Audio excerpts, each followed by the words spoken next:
గౌరవనీయులు పెద్దలు ఈ కార్యక్రమానికి అనుసంధానకర్తగా వ్యవహారం చేస్తున్న గౌరవ మాజీ మంత్రివర్యులు సూర్యాపేట శాసనసభ్యులు శ్రీ జగదీశ్వర్ రెడ్డి గారు, గౌరవ రాజ్యసభ ఫ్లోర్ లీడర్ పెద్దలు గౌరవనీయులు శ్రీ కేఆర్ సురేష్ రెడ్డి గారు, మాజీ మంత్రివర్యులు కరీంనగర్ శాసనసభ్యులు గౌరవనీయులు గంగుల కమలాకర్ గారు, మాజీ మంత్రివర్యులు శ్రీమతి సత్యవతి రాథోడ్ గారు, అట్లాగే ఇక్కడికి విచ్చేసిన గౌరవనీయులైన పెద్దలందరికీ ఎమ్మెల్యేలు ఉన్నారు, ఎమ్మెల్సీలు ఉన్నారు, పార్టీ పెద్దలు ఉన్నారు, పేరు పేరున అందరికీ, పత్రికా మిత్రులకి అందరికీ కూడా హృదయపూర్వకంగా నమస్కారాలు. ముందుగా మనందరి తరపున తమ్ముడు రాకేష్ రెడ్డి గారికి ఒకసారి గట్టిగా చప్పట్లతో వారికి హృదయపూర్వకమైన అభినందన. ప్రజల్లో నెలకొని ఉన్న కొన్ని అపోహలు, మన ప్రత్యర్థులు చేస్తున్న దుష్ప్రచారాలు, వాటన్నిటికీ తెరదించే విధంగా చాలా చక్కగా చక్కటి తెలుగులో సరళమైన భాషలో మరి మాట్లాడడమే కాకుండా దృశ్య శ్రవణ మాధ్యమం ద్వారా అందరికీ చేరవేసే ప్రయత్నం ఒకటి చేసినందుకు, అది కూడా మీ అంతటా మీరే సంకల్పించి, మిమ్మల్ని పార్టీ ఆదేశించలేదు, ఇంకా ఎవరో ప్రోద్బలం లేదు, మీ అంతటా మీరుగానే చొరవ తీసుకొని అరే ఇంత అన్యాయం చేస్తున్నారు వీళ్ళు, ఎంత దుర్మార్గం ఇది, కేసీఆర్ గారిని బదనాం చేసే ప్రయత్నము, పార్టీని బదనాం చేసే ప్రయత్నము, తెలంగాణను ఎండబెట్టే ప్రయత్నం ఏదైతే కాంగ్రెస్ పార్టీ చేస్తున్నదో దీన్ని ఖచ్చితంగా ఈ కుట్రని ఛేదించాలని చెప్పి తమ్ముడు రాకేష్ రెడ్డి గారు తనంతట తానుగా నాకు ఫోన్ చేసి అన్న ఈ ప్రయత్నం చేస్తున్నా అంటే, మరి టీం ఉన్నదా తమ్మి అన్న. నేను టీం ఏముందన్నా, సంకల్పం ఉన్నది, 4-5 పిల్లగాన్లు ఉన్నాం, మేము పోతాం చేస్తామన్నాడు. మరి ఏమైనా ఇంతజాం చేయాలంటే ఏమొద్దన్నా జర మనోళ్ళకి చెప్పు అక్కడక్కడ తప్ప నాకు ఏమొద్దు, నేనే చేసుకొస్తా అని సొంత కృషితో చేసినాడు. హృదయపూర్వకంగా మీకు అభినందన. ఇప్పుడు నేను ఇక్కడికి వచ్చే ముందు నేను ఫోన్లో బిజీగా ఒకటి చూస్తూ ఉంటే ఏంటి అంటే, మనం నిజంగా కూడా కొన్ని విషయాల్లో మనం మార్కెటింగ్ చక్కగా చేసుకోలేదు. మన నాయకుడు కేసీఆర్ గారి పనితనాన్ని ప్రపంచం మొత్తానికి తెలిసే విధంగా చెప్పడంలో కానీ వివరించడంలో కానీ పార్టీగా నాతో సహా మనందరం కూడా విఫలమైన. నాయకుడు గొప్పగా పనిచేసినాడు, ప్రజలకు సేవలు అందించినాడు, ప్రజల కోసం 10 ఏళ్ళు తపనబడ్డాడు ముఖ్యమంత్రిగా. చెప్పడంలో మనం విఫలమైనాం. ఇక్కడికి వచ్చే ముందు ఫోన్లో చూస్తూ ఉంటే నేను పక్క రాష్ట్రమైన ఆంధ్రప్రదేశ్లో ఆనాడు ఉమ్మడి రాష్ట్రంగా ఉన్నప్పుడే పోలవరం ప్రాజెక్టు గురించి సినిమాలు వచ్చినాయి, కథలు వచ్చినాయి, చాలా వచ్చినాయి. పోలవరం ప్రాజెక్టు ఒరిజినల్గా కాన్సెప్చువల్గా అనుకున్నది 1940వ దశకంలో, అంటే స్వాతంత్రం రాకపూర్వం. అల్టిమేట్గా శంకుస్థాపన జరిగింది 1980లో టంగుటూరి మన టీఎన్జేఏ గారు, టంగుటూరి పంతులు కాదు, టీఎన్జేఏ గారు ముఖ్యమంత్రిగా ఉన్నప్పుడు 1980లో ఆనాడు శంకుస్థాపన చేసిండ్రు. పనులు మొదలయ్యింది, ఫార్మల్గా పనులు మొదలైంది 2004వ సంవత్సరంలో. యాక్చువల్గా కన్స్ట్రక్షన్ స్టార్ట్ అయింది జూన్ 2014లో. జూన్ 2014, 1940లో అనుకుంటే 80లో రాయేస్తే 2004లో డ్రాయింగులు గీస్తే 2014 జూన్లో పనులు మొదలు పెడితే ఇవాళ చూసిన అయిపోయిందా లేదా అని. ఇప్పుడు ఏం చెప్తున్నారు తెలుసా, అందులో 2027 డిసెంబర్కు అయ్యే అవకాశం ఉంది అని చెప్తున్నారు. అంటే కేసీఆర్ పనితనానికి ఇతర రాష్ట్రాల పనితనానికి తేడా ఏందో చెప్పడానికి మాత్రమే ఇది నేను చెప్తా ఉన్నాను. ఎక్కడ 1940, ఎక్కడ 1980, ఎక్కడ 2014, ఎక్కడ 2004, ఎక్కడ 2027. అదే కేసీఆర్ గారు ఇప్పుడే మా గంగుల కమలాకర్ అన్న చెప్పిండు.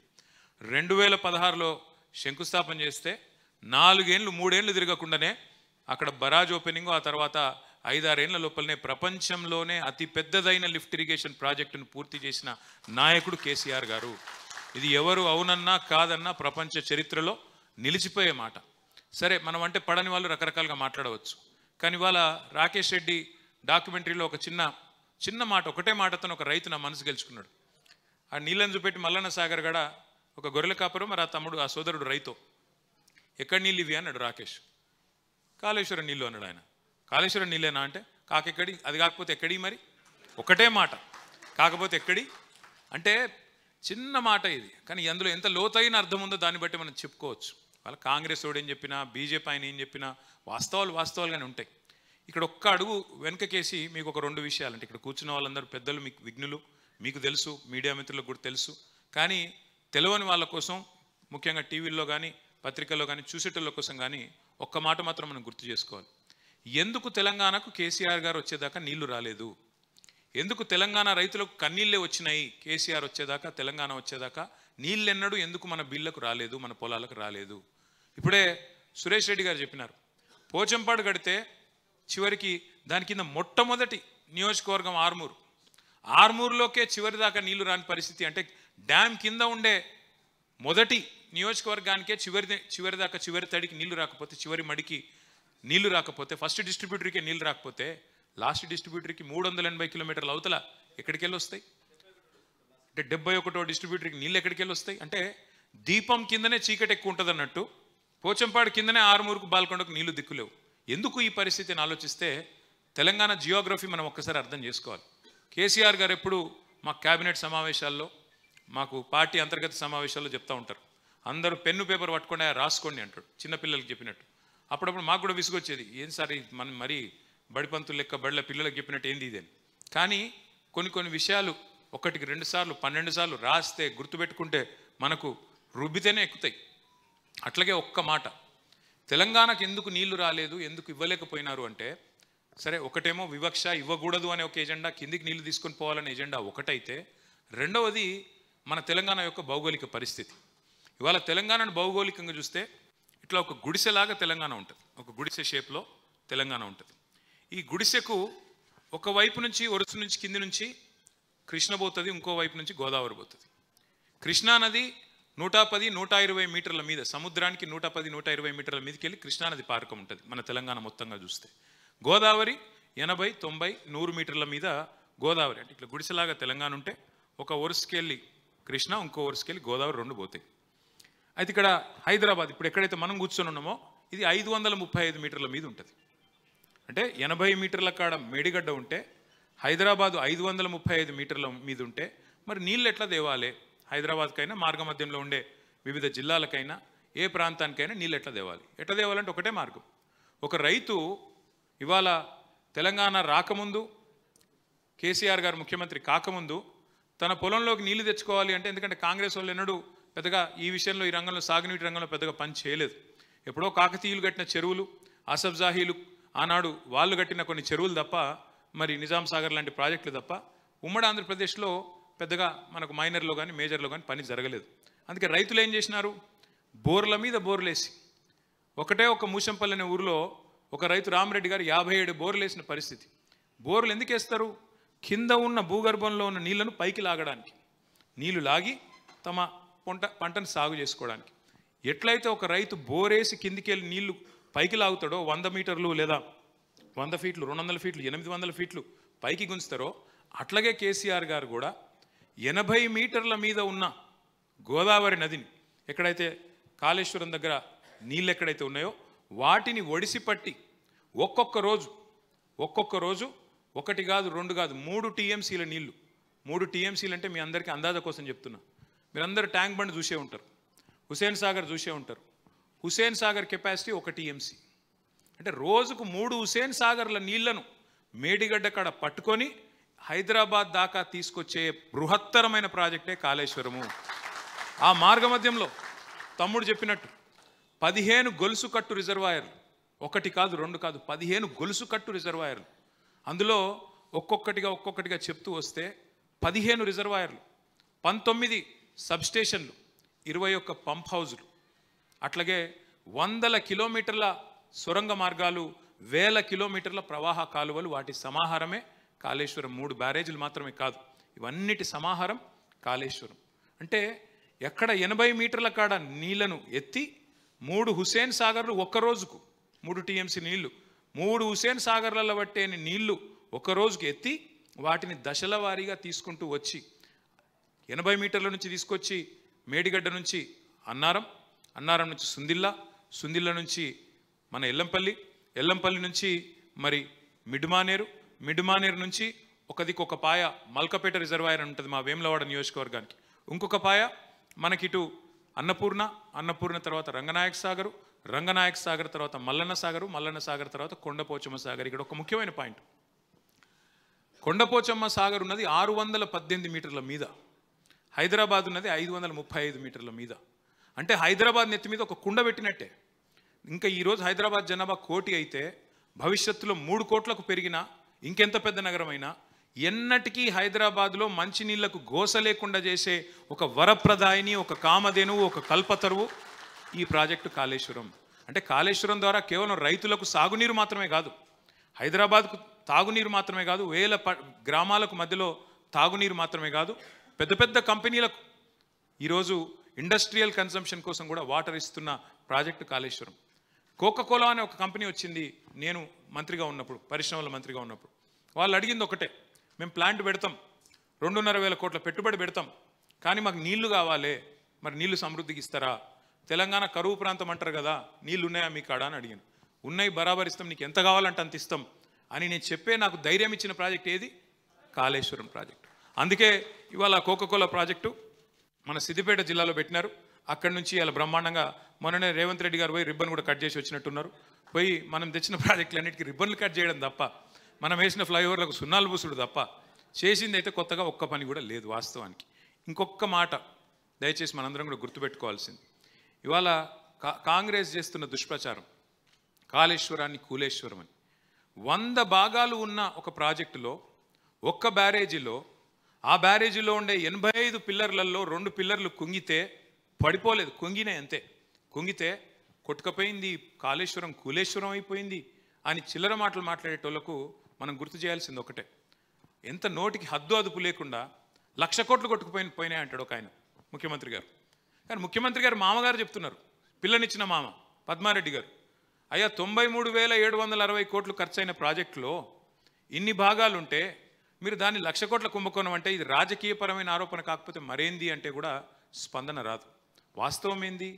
ఆ 3 బ్యారేజీలు, వాటితో పాటు 15 రిజర్వాయర్లు, వాటితో పాటు 19 మన సబ్స్టేషన్లు, 21 పంప్ హౌజులు, ఇన్ని కాలువలు, ఇన్ని సొరంగ మార్గాలు, వీటన్నిటికీ కలిపి అయిన ఖర్చు, భూసేకరణతో సహా అన్నిటికైన ఖర్చు 93,769 కోట్లు.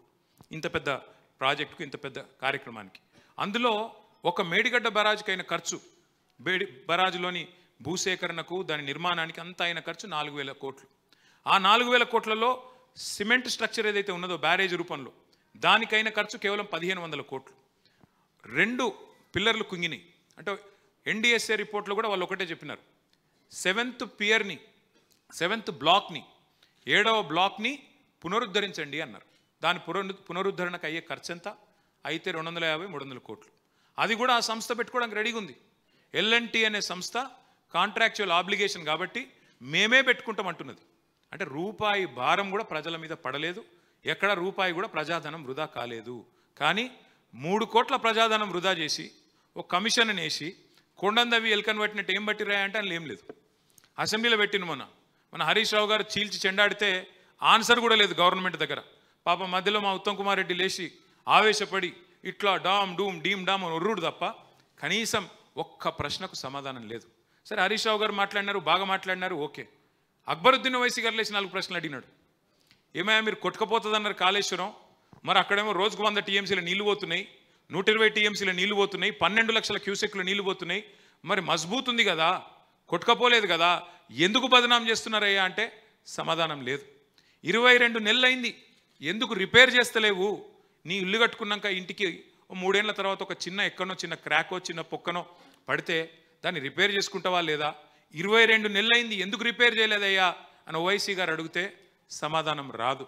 అట్లాగే ఆయన ఇంకొక ముఖ్యమైన ప్రశ్న అడిగిండు, మీరు మరి గోదావరి నీళ్ళు హైదరాబాద్ తెస్తామంటారు కదా, మరి కాళేశ్వరం కూలిపోయింది అంటున్నావు కదా, ఏడికెళ్ళి తెస్తావు నీళ్లు కాళేశ్వరం నీళ్లు కాకపోతే అని అడిగితే గుడ్లు తేలేసిండు ముఖ్యమంత్రి తప్ప ఆయనకి సమాధానం చెప్పే సత్తా కూడా లేదు. వాళ్ళ వాస్తవం ఏంది? అదే కాళేశ్వరం నీళ్లను మల్లన్న సాగర్ ద్వారా అటు గంధమల్ల తీసుకుపోతా ఉన్నారు.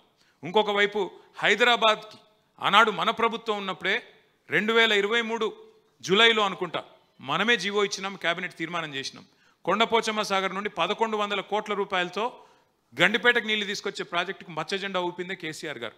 ఇవాళ ఈ ముఖ్యమంత్రి గారు 1,100 కోట్లతో అయిపోయేదానికి ఇవాళ 7,400 కోట్లకు అంచనాలు పెంచి, మరి ఎవరి కోసమో, డబ్బుల కోసమో, మూటల కోసమో, ఢిల్లీకి ముడుపుల కోసమో ఇవాళ ప్రాజెక్టు నిర్మాణాన్ని 7 పెంచి మోసం చేస్తున్నాడు, ప్రజల దొమ్మును కొల్లగొడుతున్నాడు, ప్రజల సొమ్మును కొల్లగొడుతున్నాడు ఈ ముఖ్యమంత్రి గారు.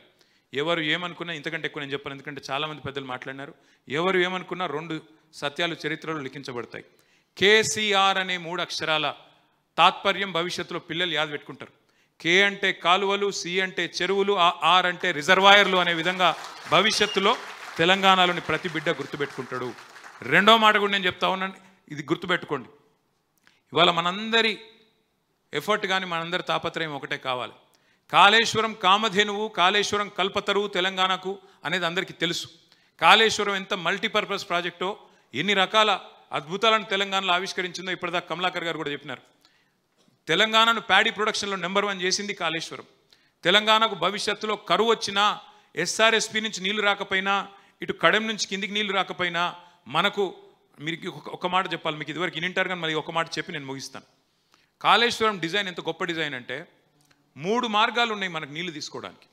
రెగ్యులర్గా మీకు వర్షపాతం, నార్మల్ వర్షపాతం వస్తే ఎస్ఆర్ఎస్పి కనుక నిండితే, గోదావరి నిండితే చక్కగా మీ కాకతీయ కాలువ ద్వారా నీళ్ళు తీసుకునే అవకాశం ఒక మార్గం. రెండవది, ఒకవేళ ఎక్సెస్ రెయిన్ఫాల్ వస్తే పైన మహారాష్ట్రలో కానీ ఇంకోటి కానీ మీకు ఎస్ఆర్ఎస్పి నిండి ఎక్సెస్ ఒకవేళ ఫ్లడ్ ఫ్లో వస్తే, ఫ్లడ్ లాగా వస్తే, వరద వస్తే ఫ్లడ్ ఫ్లో కాలువ ద్వారా మిడ్మానేరు నింపుకోవచ్చు, అక్కడి నుంచి నీళ్లు పైకి తెచ్చుకోవచ్చు. ఈ రెండూ ఫెయిల్ అయినప్పుడు, అంటే సాధారణ వర్షపాతం లేనప్పుడు లేదా ఫ్లడ్ లైక్ సిచ్యువేషన్ లేనప్పుడు కరువు వస్తే, ఆ కరువులో కూడా తెలంగాణలో నీళ్లు ఉండేది ఎక్కడ, గోదావరిలో. అంటే ఒకటే ఒక్క ప్రాంతం మేడిగడ్డ. అక్కడి నుంచి అంటే తెలంగాణను డ్రాట్ ప్రూఫ్ చేసేది, కరువు వచ్చినా కరువులో కూడా తెలంగాణను కాపాడే ప్రాజెక్టు, కామధేనువు లాంటి, కల్పతరువు లాంటి ప్రాజెక్టు కాళేశ్వరం. అందుకే మనం ఇవాళ అందరం సమిష్టిగా చేయాల్సింది ఈ డాక్యుమెంటరీని ఇంటింటికి, మనిషి మనిషికి తీసుకొని పోవాలి. నేను తప్పకుండా వెంటనే దీనికి రూపకల్పన చేస్తాను. అన్ని జిల్లా పార్టీ కార్యాలయాల్లో, అన్ని నియోజకవర్గాల్లో కూడా ఎక్కడెక్కడైతే కార్యాలయాలు ఉన్నాయో, లేకపోతే ఒక ఫంక్షన్ హాల్ తీసుకొని ప్రతి నియోజకవర్గంలో, ప్రతి జిల్లాలో ఈ డాక్యుమెంటరీని, తమ్ముడు రాకేష్ రెడ్డి ఇంత కష్టపడి చేసిన డాక్యుమెంటరీని తప్పకుండా అందరం సమిష్టిగా ప్రదర్శిద్దాం. వాళ్ళ బృందానికి కూడా హృదయపూర్వకంగా అభినందనలు. శనేశ్వరం లాంటి కాంగ్రెస్ పార్టీ మన రాష్ట్రాన్ని నుంచి వదిలిపోయేదాకా, కాళేశ్వరమే వరప్రధాయిని అని ప్రజలకు తెలియజెప్పేదాకా మనందరం కూడా సమిష్టిగా కష్టపడదాం, ముందుకు పోదాం. మళ్ళీ తమ్ముడు బృందానికి హృదయపూర్వకంగా అభినందనలు తెలియజేస్తూ జై తెలంగాణ, జై కేసీఆర్. Thank you.